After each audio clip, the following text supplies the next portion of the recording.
Hello. It's been a while since I have visited my YouTube channel, getting ready for school. We're going to continue with the book Wonder. It's such a good book. I hope to finish it for this channel.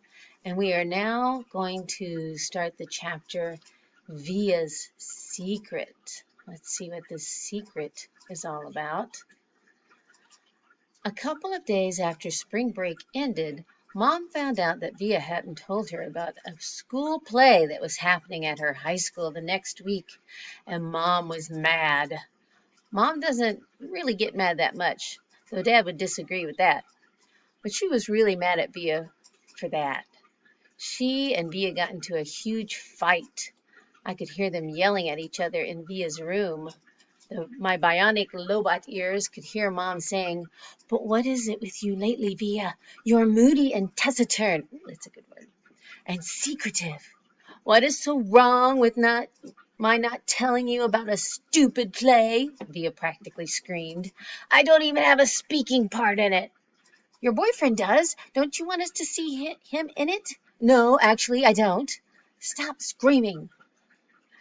"You screamed first. Just leave me alone, okay? You've been really good about leaving me alone my whole life, so why you choose high school to suddenly be interested, I have no idea."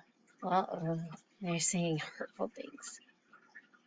Then I don't know what Mom answered because it got very quiet, and even my bionic lobot ears couldn't pick up a signal. Oh. My cave is the next chapter. By dinner, they seemed to have made up. Dad was working late. Daisy was sleeping. She'd thrown up a lot uh, earlier in the day, and Mom made an appointment to take her to the vet the next morning. The three of us were sitting down, and no one was talking. Finally, I said, "So are we going to see Justin in a play?" Via didn't answer, but looked down at her plate. "You know, Augie," said my Mom quietly, "I hadn't realized what play it was, and it really isn't something that would be very interesting to kids your age." "So I'm not invited?" I said, looking at Via. "I didn't say that," said Mom. "It's just I don't think it's something you'd enjoy."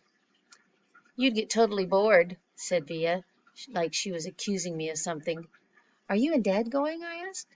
"Dad'll go," said Mom. "I'll stay home with you." "What?" Via yelled at Mom. "Oh, great. So you're going to punish me for being honest by not going?" "You didn't want us to go in the first place, remember?" answered Mom. "But now that you know about it, of course I want you to go," said Via. "Well, I've got to weigh everyone's feelings here," Via said. "What are you two talking about?" I shouted. "Nothing." They both snapped at the same time. "Just something about Via's school that has nothing to do with you," said Mom. "You're lying," I said. "Excuse me?" said Mom, kind of shocked. Even Via looked surprised. "I said you're lying," I shouted. "You're lying," I screamed at Via, getting up. "You're both liars. You're both lying to my face like I'm an idiot." "Sit down, Augie," said Mom, grabbing my arm. I pulled my arm away and pointed at Via. "You think I don't know what's going on," I yelled. You just don't want your brand new fancy high school friends to know about that your brother's a freak." "Augie," Mom yelled, "that's not true." "Stop lying to me, Mom," I shrieked. "Stop treating me like a baby. I'm not retarded. I know what's going on." I ran down the hall to my room and slammed the door behind me so hard that I actually heard little bits of the wall crumble inside the door frame. Then I plopped onto my bed and pulled the covers up on top of me. I threw pillows over my disgusting face and then piled all my stuffed animals on top of the pillows like I was inside a little cave. If I could walk around with a pillow over my face all the time, I would. I don't even know how I got so mad. I wasn't really mad at the beginning of dinner. I wasn't even sad. Then all of a sudden, it just kind of exploded out of me. I knew Via didn't want me to go to her stupid play. I knew why. I figured Mom would follow me into my room right away, but she didn't. I wanted her to find me inside my cave of stuffed animals, so I waited a little more. But even after 10 minutes, she still didn't come after me. I was pretty surprised. She always checks on me when I'm in my room, upset about stuff. Poor guy. I made a little note. I made a little hole through the the pile of pillows and stuffed animals and peeked at the clock on my wall. Half an hour had passed, and Mom still hadn't come into my room. I tried to listen for the sounds in the other rooms. Were they still having dinner? What was going on? Finally, the door opened. It was Bea. She didn't even bother coming over to my bed, and she didn't come in softly like I thought she would. She came in quickly. Goodbye. Augie, said Bea, come quick. Mom needs to talk to you. I'm not apologizing. This isn't about you, she yelled. Not everything in the world is about you, Augie. Now hurry up. Daisy's sick. Mom's taking her to the emergency vet. Come say goodbye. Oh, no. I pushed the pillows off my face and looked up at her. That's when she saw. That's when I saw she was crying. What do you mean goodbye? Come on, she said, holding out her hand. I took her hand and followed her down the hall in the kitchen. Daisy was lying down sideways on the floor with her legs straight out in front of her. Oh no, she was panting a lot, like she had been running in the park. Mom was kneeling beside her, stroking the top of her head. What happened? I asked. She just started whimpering all of a sudden, said Bea, kneeling down next to Mom. I looked down at Mom, who was crying too.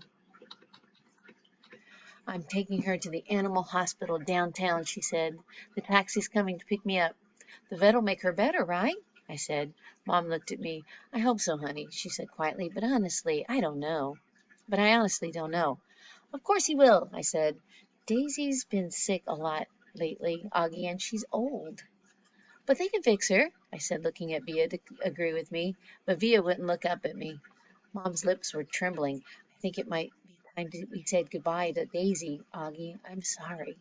No, I said. We don't want her to suffer, Augie. She said. The phone rang. Bea picked it up, said, okay, thanks, and then hung up. The taxi's outside, she said, wiping her tears with the back of her hands. Okay, Augie, open the door for me, sweetie, said Mom, picking Daisy up very gently like she was a huge, droopy baby. Oh, please no, Mommy, I cried, putting myself in front of the door. Honey, please, Mom said Mom. She's very heavy. What about Daddy? I cried. He's meeting me at the hospital, Mom said. He doesn't want Daisy to suffer, Augie. Bea moved me away from the door and held it open for Mom. My cell phone's on if you need anything, Mom said to Bea. Can you cover her with the blanket? Bea nodded, but she was crying hysterically now.